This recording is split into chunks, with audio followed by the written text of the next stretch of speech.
muscle slack and could be affecting you as a sprinter. If you like the content, don't forget to like, share, comment, subscribe, and as always, be legendary.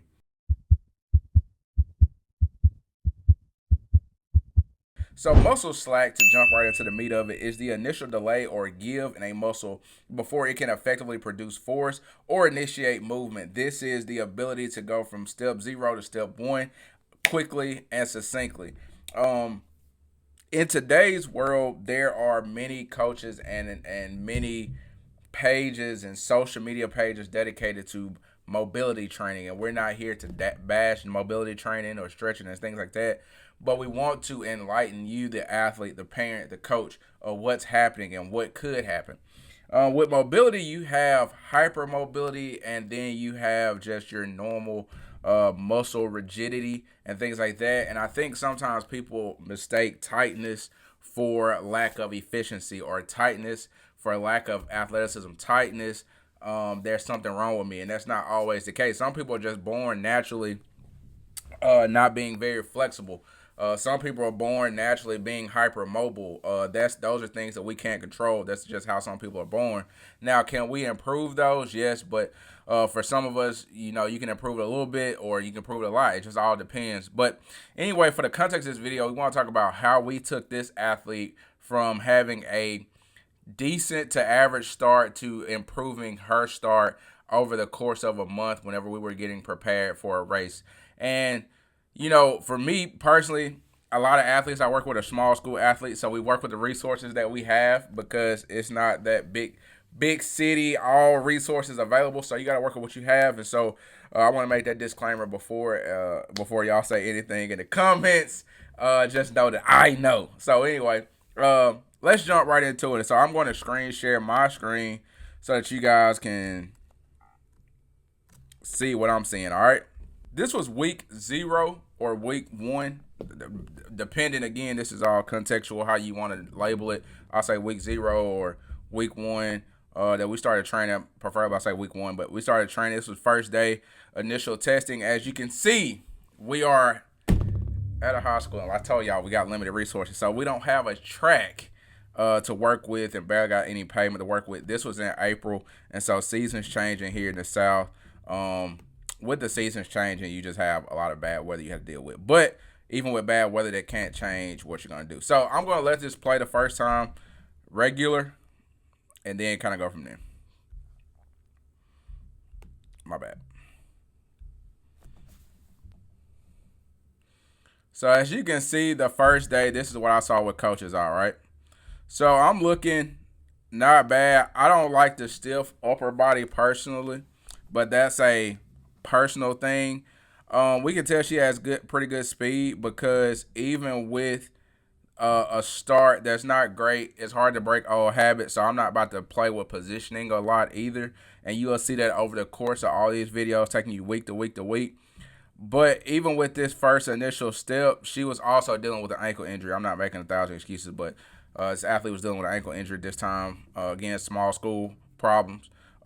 Athletes play multiple sports, and all the sports run together at some point. So anyway, first step was flat, second step was flat, and we can see this athlete is just not, even though she's getting good ground, she's fighting herself a lot over the course of that start. So where I got this little blue cone right here, if you can see my arrow, that's the initial 10-meter mark. And so it took us a decent, time-wise, not bad, but it took us a lot of steps to get to 10 meters, a lot more than I would like. And so that was week 1.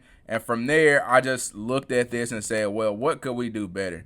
And what's the low-hanging fruit? I always keep that in front of mind. What's the low-hanging fruit to help us be better? And so, yeah, like I said, that was that. So, we have no projection. That was in my notes as well. And so, how can we work on our projection? How can we work on not only a better projection, but finishing aggressively and smoothly? So, this is still week 1. Progressing through that week. This was our third day, the first week. And so I started playing with different start positions. And the position that when I went through my mind's eye of what I want to do. I play with the position of sticking with what we already do, adding a nuanced variation to it. Sorry about that. Adding a nuanced variation to it, and then ruthlessly perfecting it from there. And so what I added initially was a drop. So we drop our hips, we drop our chest, and then go forward because we want to take the slack out of the muscle. I wish I had some sort of I gotta get a once I get more views and stuff, I can get an editor. But we want to, like a rubber band, I want to take it and pull it and take the slack out of that muscle and then allow it to pop versus having to pull pop whenever she starts. And so I hope that if that makes sense, let me know. If it doesn't, leave a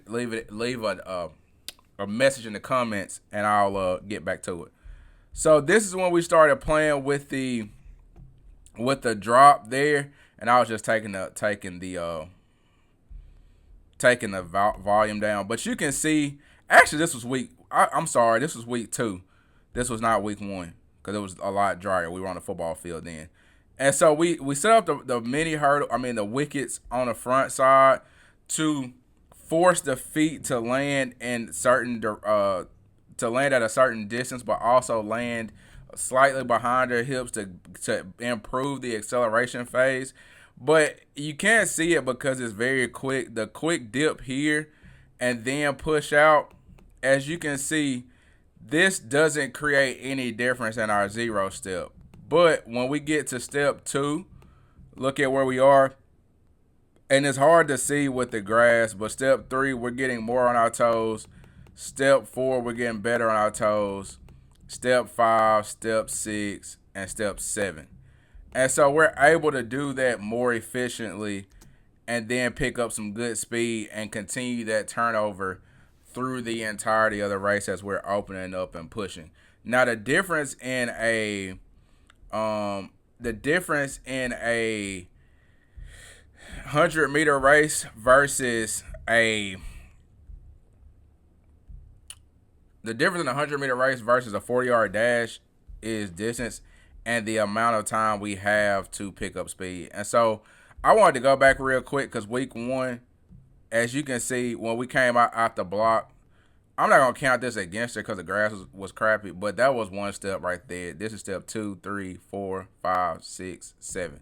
Look at where we are at on 7. Even if I took 7 away, this is 8. And we're still at 7 steps, and we're not even hitting 10 meters. Now, if we go back,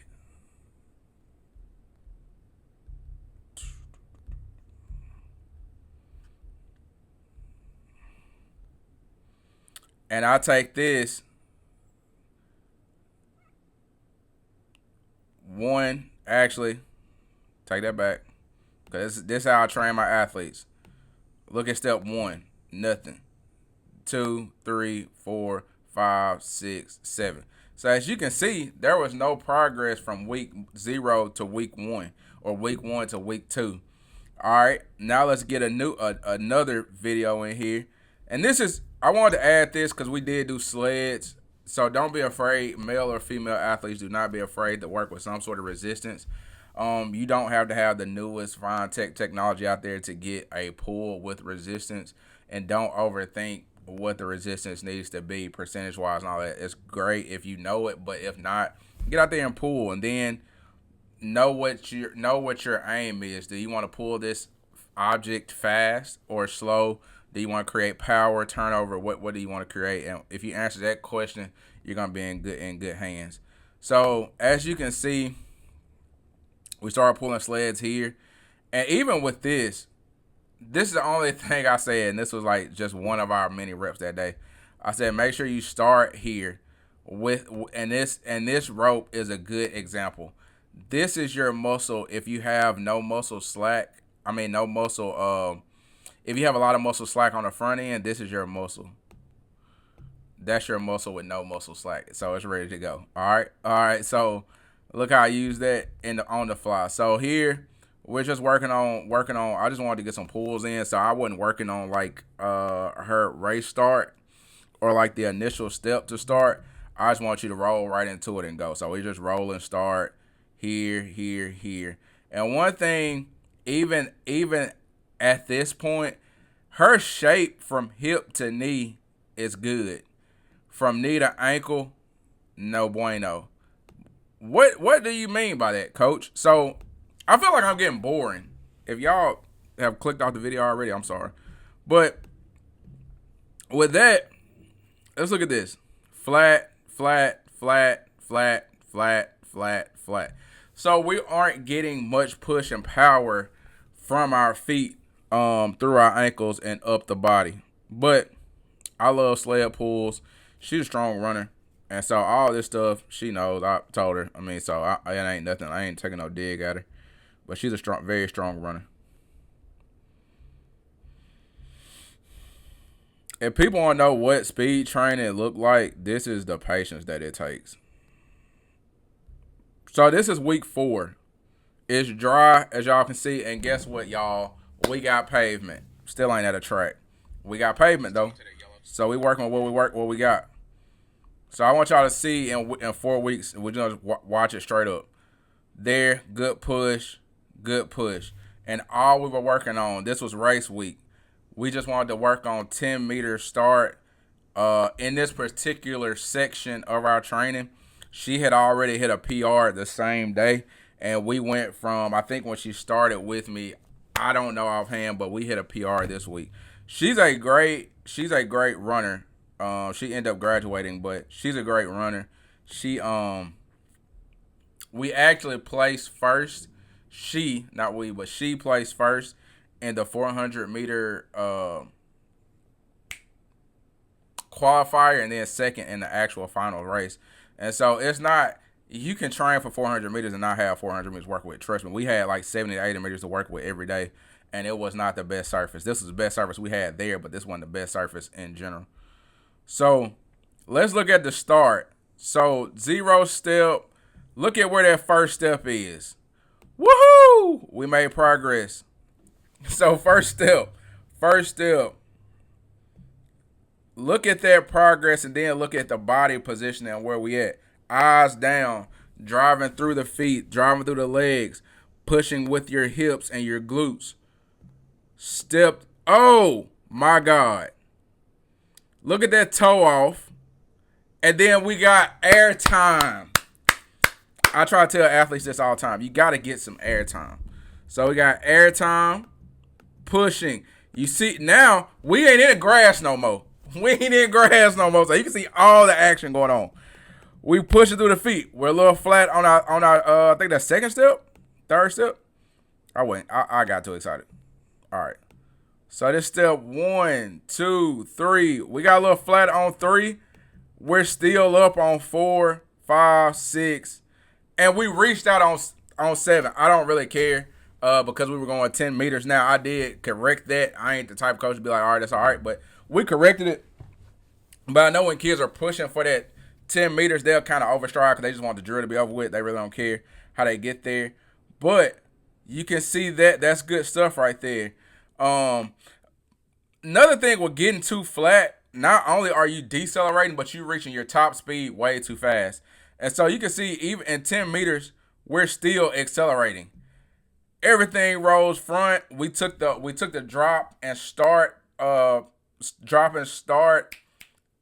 start away. And so we just going straight into it like we would in race week. And so we're here, we're there, and some of y'all probably like, oh my God, why is she not using blocks? We don't have blocks, sonny. So we're using what we got, making the most of it.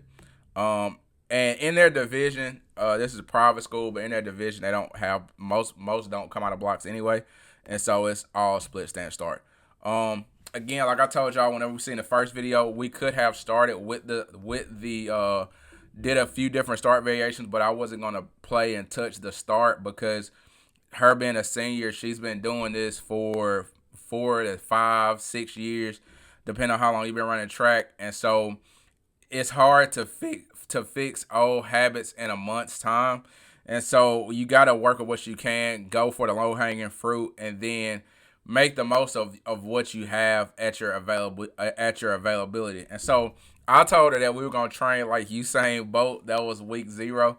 I told her we were gonna train like Usain Bolt, meaning we were gonna do a lot on the grass and then progress to the turf. I mean, progress to the asphalt after that, and that's what we did. And so I was more than happy with the results. You know, we didn't get every race that we wanted to, but more than happy with the result. To see a kid smile and see him standing on that podium and be a winner, and knowing the work that she had to put in and everything that happened behind the scenes, and knowing what you had to work with, it makes all the difference. And so, you know, being able to compete with those kids that have tracks, have the spikes and all that stuff, and knowing what we worked with, I couldn't be prouder. And so this is good stuff.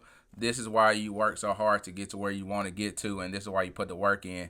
And you got to work with people who know what's going on. So if you want help with sprinting or your speed work and strength work, hey, don't hesitate to reach out to us. We can help you any way that we can. If we can't, we'll try to redirect you to a source that can. And if you like the content, again, don't forget to like, share, comment, subscribe, and as always, be legendary.